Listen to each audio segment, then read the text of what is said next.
give you the honors of starting Wow. us off. Wow, guys. This says, what is your favorite movie genre? Which you do like a lot of movies. I do enjoy different movies, but go for it. You can answer it first. I feel like it's lame, but it's the truth. I can do a rom-com any day, honestly. I don't enjoy horror. I don't enjoy... I guess it depends on the kind of action movie that it is. If there's a lot of humor into it, I think I enjoy it. Like an action comedy, she'll probably like Right. go for, but You know action what- in itself, not so much. What was that movie where they live across spies? Oh, And like in the end, like with sorry to, like, what's his name? burn it. Zach Galifianakis. That's his name, right? His actual name. I don't remember the actor. The girl Pretty sure it's is him. supposedly she's memorable. I don't remember, but I can't remember her. I just know that I think they it was blow like up the Neighbor. house. Oh no, Keeping Up with the Joneses. Keeping Up with the Joneses. I think that's the name of the name of the movie. Because remember, the Joneses moved in, they're spies, and then they start like trying to like investigate who they really are, and then they start getting into all the.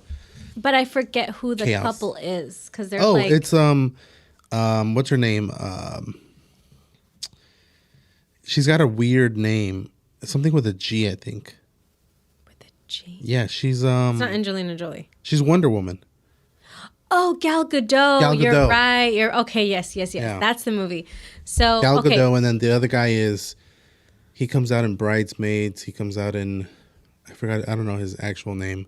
Comes out in Bridesmaids. Yeah, he's the like kind of rich boy toy in the main character Bridesmaids. It's John Hamm. John Hamm. That's who it is. Yeah. Okay.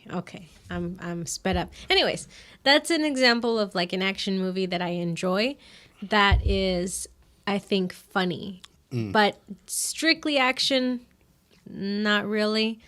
Horror. Kind of like really. Game Night. Game Night's another. I good love one. Game Night. It's funny. Yes. It's actiony. Tag isn't really actiony, but that's Also another my one kind that's of pretty movie. good. But like suspenseful, same thing. Don't really enjoy it. So I would say rom-com or just a comedy movie. Any Adam Sandler movie, I'm a Adam sucker Sandler for. movies are good. I enjoy his movies. Or Even his old stuff. Happy what is Gilmore. it? Is it Kevin James? I Kevin love Kevin James. Here Comes the Boom. Even King and Queens, the show. I love him. That was good. Yeah. What about you? Well, I think I love everything. I've Everything. seen horror. I've seen sci-fi. I love sci-fi. I like Documentaries. horror. I'm really getting into documentaries right now. I'm trying to think what You other- could be watching war like, movies, nature movies. wolves, bears, wolves. What I really insects. like, insects. What I really like is like the documentaries about like killer orcas. That's like one of my favorite animals. Yeah. If that's another question, there you go. But if Killer you had orcas to or killer pick whales. a genre that you could only watch for the rest of your life and it's going to meet all your like main points, what would it be? I'd probably say sci-fi because in a weird way. Really? Okay, this is the weird thing. I didn't know this, but some people probably do know this, but not a lot of people know this, that a lot of the Marvel movies fall into sci-fi because it's science fiction. No, they actually do fall into that category. So like Spider-Man, Iron Man, anything that has to do with, I think, like science fiction, it technically falls under it. So like if you go into like categories and you go sci-fi, you'll see like what's the top movies. Boom, it'll show a lot of Marvel movies because they're all technically like Guardians of the Galaxy. That's technically a sci-fi movie. I feel like sci-fi is like Brave New World or like something Star Trek, like, Star Wars. nah, kind of, yes. I feel like those, maybe because they're just so big. I feel like sci-fi has it's almost like its own like own genre that's like underground, if that makes sense. Yeah, well, a lot of people know the Sci-Fi Channel, and if you look at it, Like a lot of the Roswell movie- to me was Roswell, sci-fi. a lot of like alien movies, but then that's what I'm Yes. saying. Like technically, anything with like Guardians of the Galaxy is alien stuff too. Yeah, so that's that's where it's like it's kind of weird because that would be like its I guess own action if it category. was just like Guardians of the Galaxy or something along the lines, which even that is a stretch. But I feel like because I've only associated Marvel with like superhero films. Right. It should be like its own category. Yeah. Like superhero films. But I'd probably say sci-fi because there's a lot of other movies that fall into that category that I enjoy. Like a lot of the Alien movies, they fall under sci-fi. Predator, all of those movies fall under sci-fi. That's right. I think even surprisingly, Terminator falls under science fiction. Yeah. And that's like an entire series in its own. Do you like it because it's a world that is not something we see every day, and so you like the imagination and the creativity that the directors do to make this film? Well, I think I've liked how a lot of like newer movies or certain movies have their distinctive like the film crew, the director, everybody did it like so perfectly. Like they were doing everything in their role so perfectly, and then that's what made it like a distinguishable movie.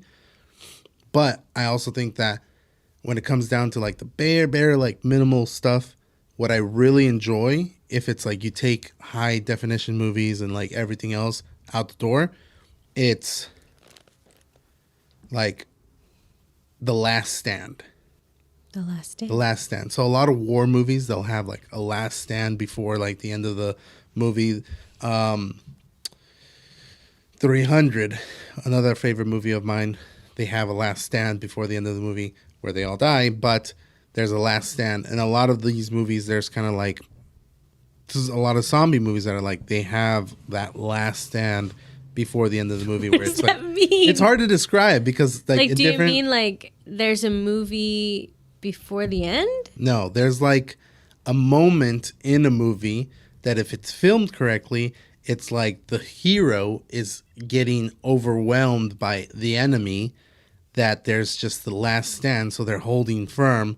They're like the underdogs. And then at the last moment, they just win. defeat or everyone. They defeat someone. Oh, okay. Oh, 300 is or 300, Sparta. But there's also it was 300 of them versus like thousands of them.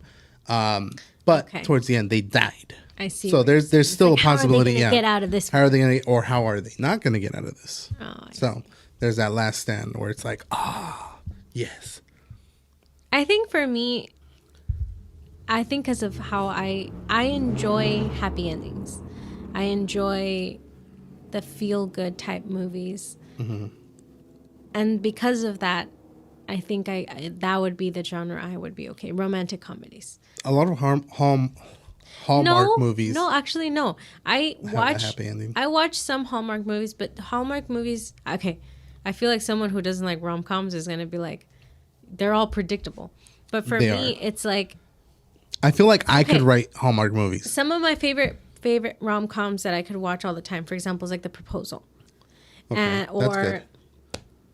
I mean, with Sandra Bullock and with what's his name? Ryan Reynolds. Ryan Reynolds. I love that rom-com. Why am I blanking on every rom-com ever? I get what you mean, though. You get what I'm saying. There is some movies that like they're really good, and I think it's like there's categories to it where it's like this is the top tier rom-coms. Then there's like the Hallmarks of the world. Yes. Where it's like low budget, very basic story, repetitive, easy to predict. Yes. Type of movies. I mean, in The Proposal, it's predictable that they're going to end up together. That's what's predictable. But the way that they're going to end up together is not. And I feel like in a Hallmark, she's leaving the big city to go to the small town to end up with her old town boyfriend or the old town guy. And then something happens and she finds the meaning of Christmas and they stay together. So that's very specific. Mm-hmm. But yeah, that's what I would say. You know what movie I've like disliked since like day one? That's a rom-com? That's technically it's a rom-com, but not really a rom-com. With what's his name? Vince Vaughn? Don't Say Four Christmases. No, The Breakup. Oh, with Jennifer Aniston. Yeah. Because it's so like, it tells you what it is. It's a breakup. Yeah. But the way that they end the movie is not like any rom-com. They like literally, they like lead it up to like, oh, towards the end I'm going to burn it out because I don't want anybody else to see it because it's a horrible movie. The end is them breaking up and running into each other in the middle of the street like, hey, how's it going? Yeah, it's going good. All right, well, I'll see you later. Yeah. And that's how ending credits. And it's like, really? Well, it's called a Really? breakup. Yeah, but you're expecting them to break up and then like come back Get together back and together. married or something Right, or have right. kids. I don't No, know. that was a sad movie. Yeah. It was. All right. Next. Go